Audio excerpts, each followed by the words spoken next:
Hey, Karu. I have been trying to make a 360-degree video for you since I got this camera. I messed with it a little bit in Wales, but there was just too much other stuff going on. And I've been working on it for the last 3 days and trying to get it to render in 360 degrees. And it worked one time, and then I couldn't get it to work. And finally, what I realized was that the file I'm trying to render is really large. I just was canceling the rendering, because it would leave the file there and I would check it. And it wasn't writing the metadata, so it wasn't doing the 360 degree. It was, anyway. And I just realized that the problem was I wasn't allowing it to render all the way after messing with settings and working on stuff for literally the last 3 days. So this is the 360 degree video. You should be able to reach and grab it and pan around and see different things. Now, this is about a 12-minute video. I set it on top of this place that we visited on our second to last full day in Wales, and it's called Castell Dinas. And Castell Dinas is an Iron Age hill fort that then there was a Norman castle built on. We didn't even know this place existed. A friend of ours told us about it while we were visiting with her, and so we went and checked it out. And it's awesome. It's a really cool place, and you can't tell in this video, but there's a lot of evidence of walls and fortifications, and there's not much history known about it. So it was really cool. Sarah and I went up there, just the two of us, and really enjoyed it. And this was the afternoon of the Queen's Jubilee, after going to a couple other castles and the party at the park, which I told you about earlier. So I'm going to try to get through a lot of stuff in this video. I probably won't make it through all of it.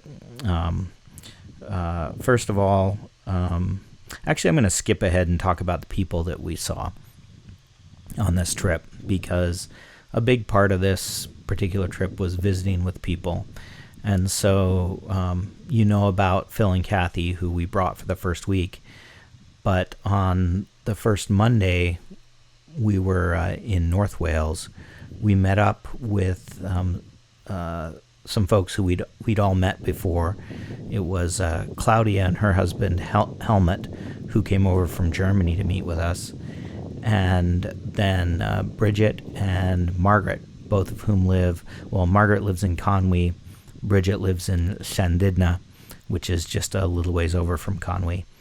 And we all met at Conwy Castle, we met in the city and had lunch together, and then went over to the castle. And I think I told you Margaret is Welsh was her first language, and actually she told Sarah that she very rarely speaks English and feels self-conscious about it, because most of her friends are Welsh speakers. And so she, last fall, was very excited when Sarah could speak Welsh, and she spent a lot of time speaking Welsh with Sarah on this trip, or on this visit. So that was fun. And I think I told you before on the phone, but after lunch we went over to Conwy Castle, and we ran into this guy, Brian Thomas, who worked for Cadw, who we'd seen we'd seen Saturday at Sagantium, and he was all excited to see Sarah, especially to see her hanging out with Margaret. So yeah, that was really fun. And after seeing these folks in the north, we went to the south, and after spending a couple days kind of doing our own thing, we met up with Claudia and Helmut again, but also with Kate and Matt, her husband, and we ended up having lunch with them twice, 2 days in a row, and did afternoon stuff with them. We went to a castle called Manorbier the first time, and then to a place called Worm's Head, which is on the coast, and it's an tidal island off of a point of South Wales. It's just gorgeous down there, and it looks a little bit like the head of a worm coming out of the ground, which is why it's called Worm's Head. So anyway, it was nice getting to see all of these folks, and like I said, we've seen all of them before, but the degree to which this trip was revolved around meeting up with these folks was really nice. We had a good time with them. The next day, we actually had lunch with Tom Mumford, who is Sarah's Welsh language narrator.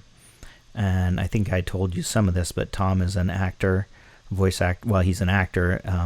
Actually, he was saying he's doing a version. I can't remember which Shakespeare play he's doing, but they're going to do a multilingual version of it, and all of the fairies or the enchanted people speak Welsh, and all the other people speak English, and he's doing that this fall.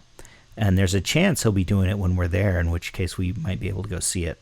But anyway, we had a great lunch with him, and it was really fun. I think I talked to you about the fact that he grew up in Aberfrau, at least during, I think, from the age of 2 to 14 or something like that, 2 to 16, and which is on the island of Anglesey, is a rural town. You could look it up on a map, actually. It's pretty interesting. And so it was just really interesting getting his perspective on Sarah's books and how they relate to his experiences as a kid growing up there.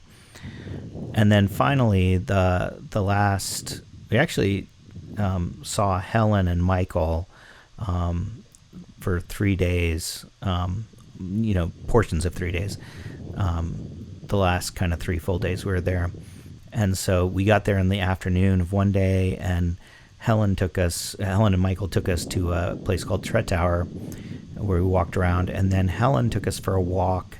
Michael's got a bad knee, so he couldn't go, and we found this place called Hen Castell, which means the old castle, and it's just a motte in a farmer's field.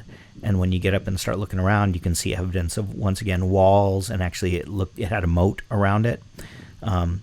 And once again, not a lot known about this site, but this is the kind of place that I just think are really, really cool to see. And then the next day, we did stuff in the morning, and then we went to the Jubilee celebration at the park in Llangattoch, the village where Helen and Michael live. And we were staying in a hotel there as well. And so it was really fun to go to the Jubilee celebration. I think, as I told you, it was like any kind of summer picnic in the park in a small community. There are kids playing games, all kinds of fun stuff. I made videos of the entire trip on Sarah's channel. Maybe I'll email you a link to that playlist, because there's 4 videos that basically show short clips of everything, but Sarah's doing some minor narration. But anyway, then the last morning, Helen and Michael, we followed them in our car because we were heading up north to this little church up in the hills. And I think I told you about this, where we went up there, and Michael really didn't like driving on these narrow roads because you have to back up if there's a car coming the other way. And as I told you, when we were coming out, the 2 of us ran into another car, and it was an older lady, and she threw up her hands. I ended up backing up her car for her. So yeah, but so much of this was these relationships with people, and even not just the people we plan to meet up with. I talked to you about Sarah speaking Welsh with different people, and especially with Brian Thomas, the Cadw guy from Sagantium and Conwy, but also at the Slate Museum. I think I talked to you about this, where Sarah came in and started talking to a guy at the front gate, and he was really excited. He was a younger guy that she was speaking Welsh, and 2 or 3 other people who worked there came over. And I didn't tell you this, but coincidentally, we showed up at the Slate Museum, and it was the 50th anniversary of their opening. It was the day of the 50th anniversary of their opening, purely coincidental. So they had lots of people there. They had a lot of stuff going on. They had an actor playing the role of a person who was opening the Slate Museum, who'd actually worked in the slate mines, doing a thing which we got to see, which was really cool. But anyway, Sarah had this long conversations. While the rest of us walked around and checked out the museum, she stood there at the front talking to these 3 or 4 other people. And it was just really fun for her to meet these other people. Now, the one story I kind of want to get to in this video is that one of the things about this trip was I felt my age kind of for the first time physically. My knees were hurting some days, and I'm not sure why. But then the thing that really got me was we went to this cool place called Culver Hole, and it's a kind of a little fortification built into the cliffs of a tiny inlet from the ocean. And the word is that smugglers would use it for bringing in goods. And it's really tough to climb down into. It was the least accessible place we went. And as we were coming down to it, there were a couple young families. And one of the guys was telling his wife that he'd gone and there was a rope hanging down from the bottom and he just climbed up into it. And it was really cool. And so we got down there and I was like, I'm going to go climb up into it. And I went over there and I grabbed the rope. And to get there, you had to walk through a lot of seaweed and the rocks were super slippery. And I was thinking I could just grab the rope and kind of walk up the rock. But the rocks were so slippery, I didn't have the core strength to get up. And I realized that I was going to hurt myself if I tried to climb up into this thing. And so it was kind of, it was kind of sad. I felt kind of bad. I think maybe I need to do some exercises to improve my core strength so that next time we go, I can actually climb up into this thing. But once again, these guys that we ran into, later in the day, I ran into these same guys, and they were driving around in VW vans together. So, these kind of connections that we ran into was kind of a good theme for the whole trip. That's my story. I'm sticking to it.